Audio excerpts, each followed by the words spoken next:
हमारे भारत में लोग नारे लगाते हैं बेटी बचाओ बेटी पढ़ाओ, बेटियां आगे बढ़ेंगी तो देश आगे बढ़ेगा। लेकिन क्या सच में बेटियां आज के समय में भी आगे बढ़ रही हैं? और कितने ही लोग हैं जो बेटियों को आगे बढ़ाने के लिए पहल करते हैं या उनके लिए कुछ भी करते हैं?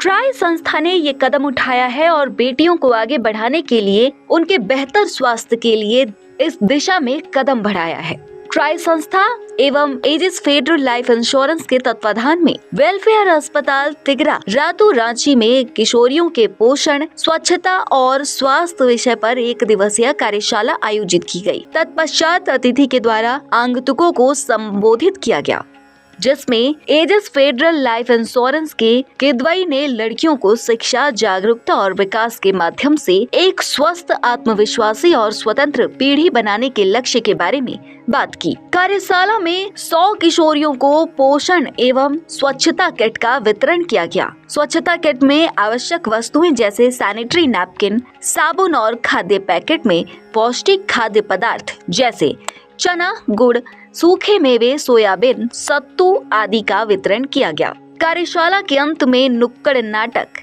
प्रदर्शित किया गया, जिसका थीम था सोचो, समझो और बदलो। इसके बाद हमारी आइडल एक्सप्रेस की टीम ने ट्राई संस्था के सचिव उत्पल दत्त से इस पूरे कार्यक्रम को लेकर खास बातचीत की।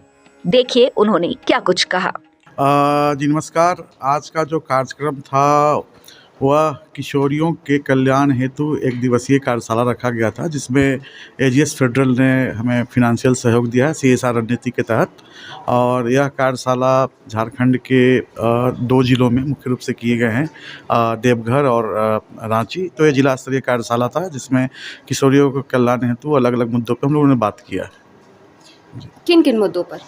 जैसे आज किशोरियों को जो बेसिक्स मुद्दे हैं, स्वास्थ्य का, शिक्षा का, उनके अधिकार का, और हमारे समाज में जो इसके लिए जो भ्रांतियां हैं, तो हम लोग इस कार्यक्रम के माध्यम से, इस कार्यशाला के माध्यम से संदेश देना चाहे हैं गार्जियनों को, अभिभावकों को, बच्चों को, बच्चियों को, कि जो समाज में विषमताएं हैं उसको दूर किया जाए। खास करके बहुत सारे छोटे छोटे कंसर्न हैं, आपने सुना होगा कि सैनिटरी नैपकिन को लेके, उनके अधिकार को लेके, उनका स्कूल ना जाने के को लेकर, या अर्ली शादी करने के में। आज झारखंड में ऐसा स्टेट है जहाँ बहुत कम उम्र में बच्चियों को शादी करी जाती है, तो एक टैबू है हमारे समाज का। तो इन सब मुद्दों पर चर्चा की गई है, ताकि ये सब नहीं होना चाहिए। इससे हमारा समाज पिछड़ेपन का प्रतीक माना जाता है। तो हम लोग अगर इस सबों में अगर बदलाव लाएंगे, और हम लोग ला सकते हैं, तो इसके तहत फिर हम समाज के एक अव्वल पौधान पर हम लोग खड़े रह पाएंगे, अगर इन सब चीज़ों में सुधार किया जाए तो आपकी संस्था हमेशा से ही लड़कियों के लिए ही सिर्फ काम करती है? जी नहीं, हम लोग लड़कियों के लिए तो नहीं, हम लोग स्वास्थ्य और शिक्षा के परिक्षेत्र में काम करते हैं, तो लड़कियां उसमें ऑटोमेटिक आ जाती हैं। हम लोग ये कोशिश करते हैं कि स्वास्थ्य के परिक्षेत्र में लड़कियों को ज़्यादा विशेषकर ध्यान दिया जाए। आप अगर इस हॉस्पिटल में उदाहरण के तौर पे आज हैं, तो आप देखिएगा कि एक अलग से काउंटर बनाया गया है कि लड़कियों का स्वास्थ्य जाँच परीक्षण हम लोग अलग से करते हैं। वो एनेमिक है कि नहीं, उनका हाइट कम है, उनका वेट कम है, उनको अगर जो शुरुआती जो लक्षणें आती हैं, जब युवावस्था में लड़कियां जब पहुंचती हैं, तो जो हार्मोनल चेंजेस आने के चलते जो समस्याएं आती हैं, उनसे निपटने के लिए हमारे हर एक यूनिट्स में, जितने भी हम अस्पताल चलाते हैं, या प्रशिक्षण केंद्र हैं, या कॉलेजेज हमारे हैं, तो उसमें हम लोगों ने अलग एक व्यवस्था करके रखा है अलग से लड़कियों के लिए। जैसे आप उदाहरण के तौर पर देखिएगा, तो हम 4 मेगा स्किल सेंटर का संचालन कर रहे हैं झारखंड में। तो हम लोगों ने उसमें 4 में से एक डेडिकेटेड लड़कियों के लिए कर दिया कि इस सेंटर में केवल लड़कियां पढ़ेंगी। तो जितने भी स्कीम्स ट्राई चला रही हैं झारखंड में या दूसरे राज्यों में, हम लोग लड़कियों को एक अलग से उनको तरजीह देते हैं। हम लोगों ने कुछ सीटें भी महिलाओं के लिए रिजर्व रखा है अपने संस्थाओं में, कि भाई इस सीट पे लोग महिला ही काम करेंगी, लड़कियां ही काम करेंगी। तो ये हम लोग सारे काम को करते हुए लड़कियों को हम लोग महत्ता देते हैं, और उसी का एक पहल है, उसमें हमारा एक महत्वपूर्ण पहल भी है।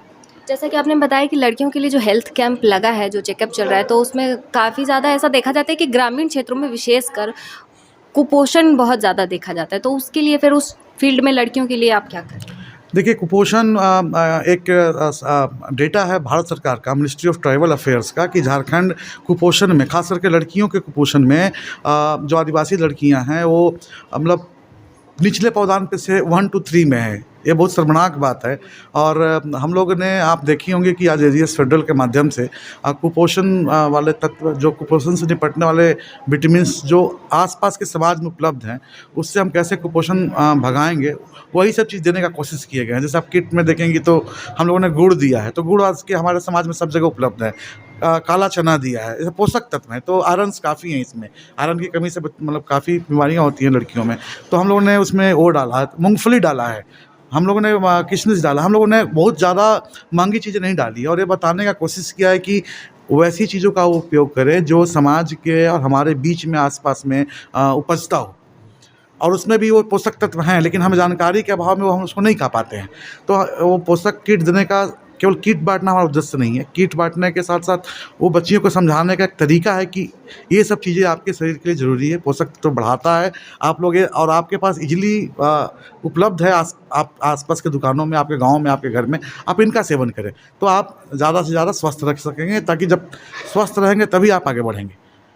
तो इसलिए हमने उन सब चीज़ों का वो मिश्रण दिया है वो किट्स के अंदर में। मेरा एक और आखिरी सवाल रहेगा कि आगे और इस फील्ड में आपकी संस्था क्या करेगी?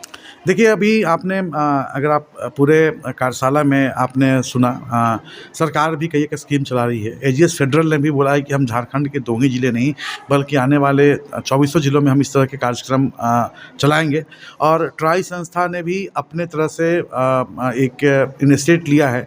हम लोगों ने आज निर्णय लिया है कि बालिकाओं के मतलब लड़कियों के लिए अलग से एक मोबाइल मेडिकल यूनिट का संचालन करें, जिसमें केवल और केवल किशोरियों का, जिस गांव में वो गाड़ी जाए, केवल किशोरियों की देखभाल, किशोरियों से जुड़ा हुआ उनको ज्ञान कि कैसे हम सेफ रहें, कैसे स्वच्छ रहें, और अपने शरीर में जो आयरन की कमी है या जो अन्य पोषक तत्वों की कमी है वो कैसे उपयोग करें। जैसे इस कार्यशाला में किया गया है, वो वैन हर गांव में जा जा के वो बताएगी और लोगों को अवेयर भी करेगी, और मुफ्त में हम लोग किट भी और सैनिटरी नैपकिन भी बांटते रहेंगे। ये हमारा प्लान है आने वाले साल के लिए। आपने कहा कि शिक्षा और स्वास्थ्य दोनों के क्षेत्र में आप लड़कियों के लिए विशेषकर काम करें, तो शिक्षा के क्षेत्र में किस तरह से काम करें? शिक्षा के क्षेत्र में हम लोगों ने, अभी मैंने आपको बताया कि हमारा मेगा स्किल सेंटर है, जहाँ पे लड़कियों को प्रशिक्षण हम लोग देते हैं। लड़की और लड़के दोनों 18 से 35 साल के युवा एवं युवतियों को प्रशिक्षण का कार्य करते हैं।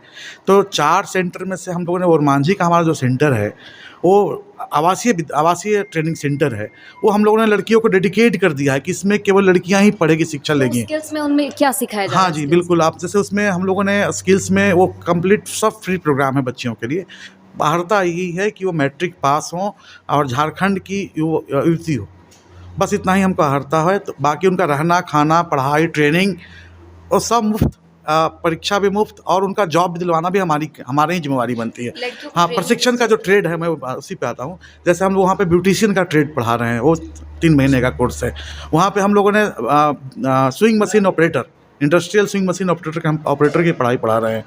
हम वहाँ पे मेडिकल ड्रेसर की पढ़ाई पढ़ा रहे हैं।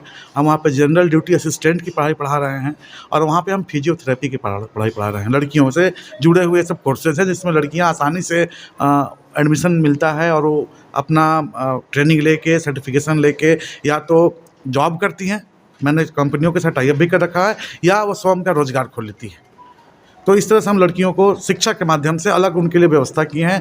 और अभी वो 480 बच्चों का कैपेसिटी है, एक साथ लड़कियां रहती हैं वहाँ पे, आप जाके देख सकती हैं और उनका फीडबैक पूछ सकती हैं। और आप देखे होंगे जो लड़कियां बैठी हुई थी, कुछ लड़कियां जो ड्रेस में थी, स्किल कट, वो उसी सेंटर की लड़कियां थी, वो उसी सेंटर की लड़कियां थी। तो लड़कियों के लिए हम लोगों ने डेडिकेटेड सेंटर रखा है, अलग से सेंटर बना दिया जिसमें केवल और केवल लड़कियां आएँ, पढ़े, प्रशिक्षण ले। हम लोगों ने एक ट्रेड ऐसा भी रखा है जो मैट्रिक पास किसी कारण से कोई लड़कियां नहीं कर पाई, तो 8वां पास है, 6ठा पास है, अपना केवल सिग्नेचर करना जानती हैं, ऐसी भी समाज में लड़कियां हैं हमारे पास। तो उनको लेने हम लोगों ने एक ट्रेड डाला, वो इंडस्ट्रियल स्विंग मशीन ऑपरेटर। उसमें मैट्रिक वाली अर्हता ख़त्म हो जाती है। बाकी के ट्रेड्स में जैसे ब्यूटिशियन है, मेडिकल ड्रेसर है, या रेडियोलॉजी की पढ़ाई हम लोग करा रहे हैं, या जनरल ड्यूटी असिस्टेंट की कोर्सेज़ है। ये सब कोर्सेज़ 3 से 6 महीने के हैं, लड़कियों के लिए स्पेशल है, तो बाकी सब लड़कियाँ पढ़ती हैं। बाकी के लिए मैट्रिक की अर्हता, केवल इंडस्ट्रियल स्विंग मशीन ऑपरेटर के लिए नॉन मैट्रिक की आवश्यकता है। Thank you sir. की खबर और आपके आसपास की खबर, सब पर होगी हमारी नजर। अपने आसपास की खबरों से आप नहीं रहेंगे अनजान। हम लेकर आ रहे हैं खबरों की रेलगाड़ी। तो हो जाएं तैयार और सब्सक्राइब कर लें हमारे चैनल आइडियल एक्सप्रेस को। हर खबर से रहें अपडेट और हाँ, नोटिफिकेशन की घंटी को दबाना ना भूलें।